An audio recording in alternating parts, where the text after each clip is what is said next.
Consider this unfortunately familiar scenario. Several months ago, a highly infectious, sometimes deadly, respiratory virus infected humans for the first time. It then proliferated faster than public health measures could contain it. Now, the World Health Organization has declared a pandemic, meaning that it's spreading worldwide. The death toll is starting to rise, and everyone is asking the same question. When will the pandemic end? The WHO will likely declare the pandemic over once the infection is mostly contained and rates of transmission drop significantly throughout the world. But exactly when that happens depends on what global governments choose to do next. They have three main options: race through it, delay and vaccinate, or coordinate and crush. One is widely considered best, and it may not be the one you think. In the first, governments and communities do nothing to halt the spread and instead allow people to be exposed as quickly as possible. Without time to study the virus, doctors know little about how to save their patients, and hospitals reach peak capacity almost immediately. Somewhere in the range of millions to hundreds of millions of people die, either from the virus or the collapse of healthcare systems. Soon, the majority of people have been infected and either perished or survived by building up their immune responses. Around this point, herd immunity kicks in, where the virus can no longer find new hosts, so the pandemic fizzles out a short time after it began. But there's another way to create herd immunity without such a high cost of life. Let's reset the clock to the moment the WHO declared the pandemic. This time, governments and communities around the world slow the spread of the virus to give research facilities time to produce a vaccine. They buy this crucial time through tactics that may include widespread testing to identify carriers, quarantining the infected and people they've interacted with, and physical distancing. Even with these measures in place, the virus slowly spreads, causing up to hundreds of thousands of deaths. Some cities get the outbreak under control and go back to business as usual, only to have a resurgence and return to physical distancing when a new case passes through. Within the next several years, one or possibly several vaccines become widely and hopefully freely available thanks to a worldwide effort.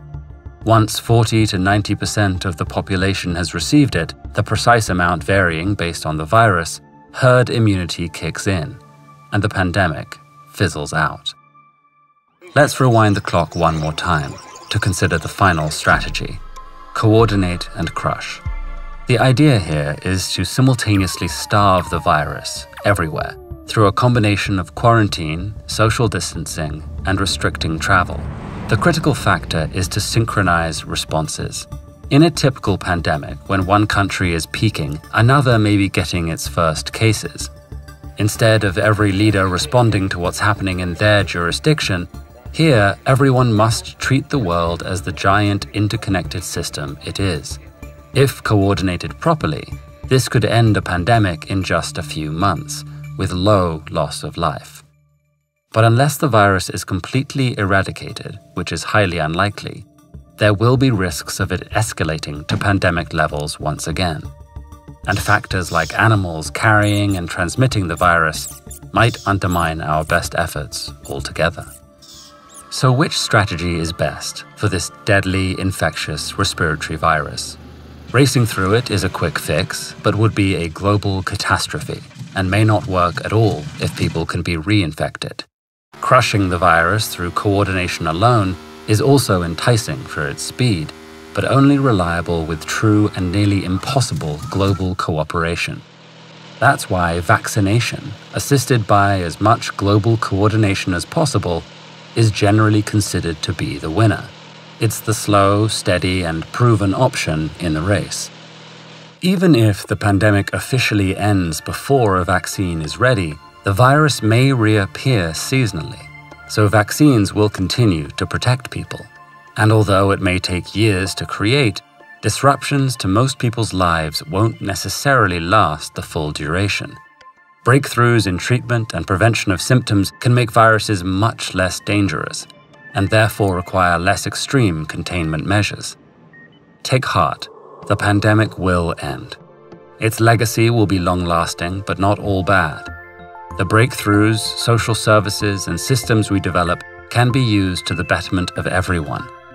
And if we take inspiration from the successes and lessons from the failures, we can keep the next potential pandemic so contained that our children's children won't even know its name.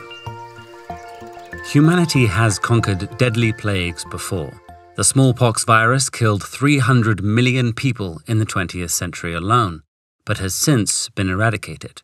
Find out how with this video, or learn exactly how viral testing works with this video.